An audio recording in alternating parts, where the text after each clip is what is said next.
Birds. Fast birds, ground birds, small birds, big birds, weird birds, crazy birds. Biological class aves is a very diverse group of organisms, all characterized by several defining features. Feathers, toothless beak jaws, reproduction via hard-shelled eggs, high metabolic rates, and a lightweight skeleton amongst other things.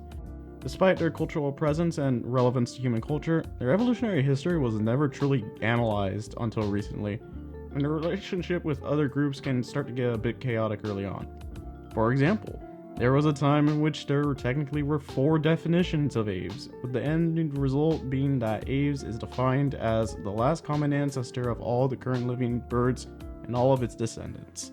This definition is known as the crown group definition and is most commonly accepted definition as of the modern day. Most early reforms had to deal with shenanigans such as this as their relationships with the reptiles became much more widely known. And that brings us to this video's topic. Taxonomy can get messy. Both cladistics and Linnaean taxonomy have their pros and cons, and are often further complicated once paleontology is thrown into the mix. Any new discovery or proposed evolutionary relationship can lead to newer and sometimes confusing outlooks. Not to say that these are inherently bad things, knowing what happened in the history of life is always going to be a net positive.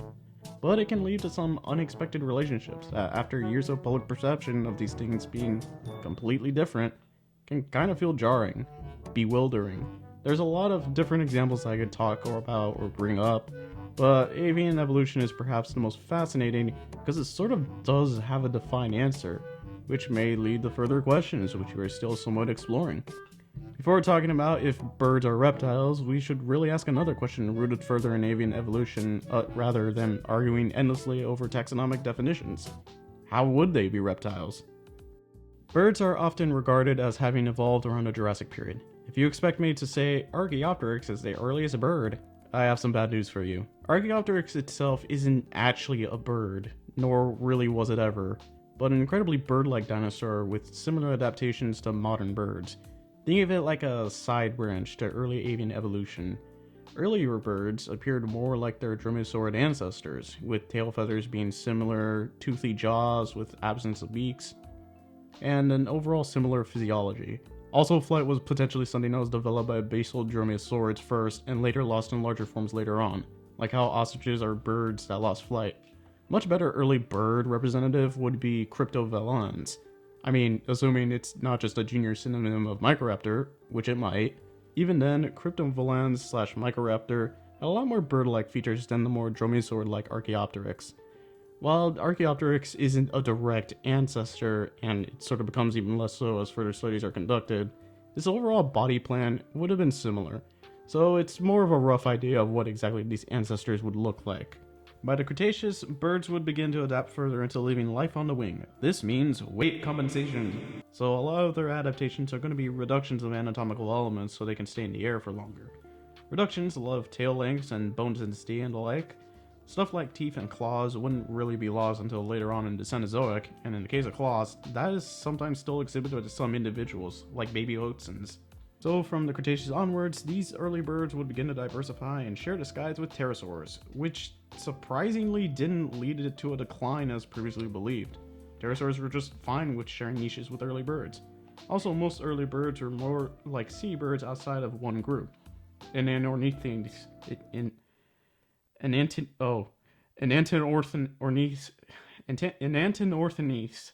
who took a number of different forms and habitats. By this time, birds had begun to diversify as much as non-avian dinosaurs had. Then the KT extinction happened.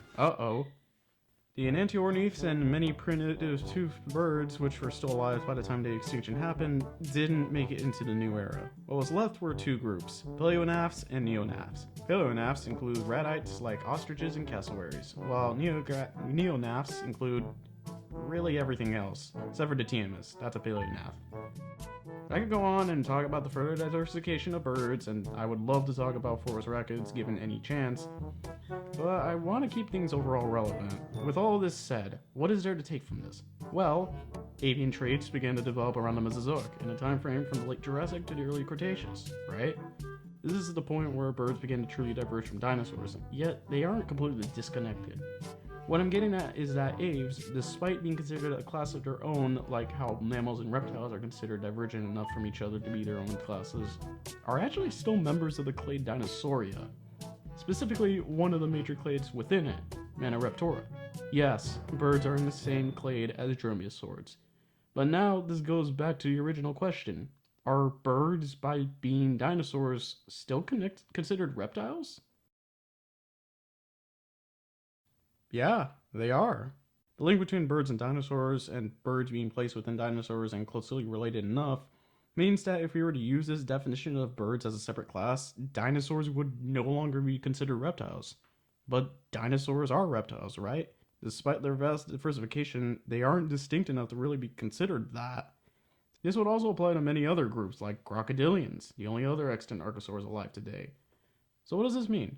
Well, we look at the phylogeny and get a somewhat clearer picture that doesn't contradict itself because of these recent discoveries. Here, birds are placed as a subclass within the dinosaur clade Theropoda, itself a clade within Dinosauria, which is also a clade within Archosauria. Archosauria, at this point, contains the most recent common ancestor of crocodilians and living birds and their descendants. At least this is the most commonly accepted term. This can vary with every single study. So Archosauria includes crocodiles, birds, and, as a result, dinosaurs. All of these nested within the larger class Reptilia,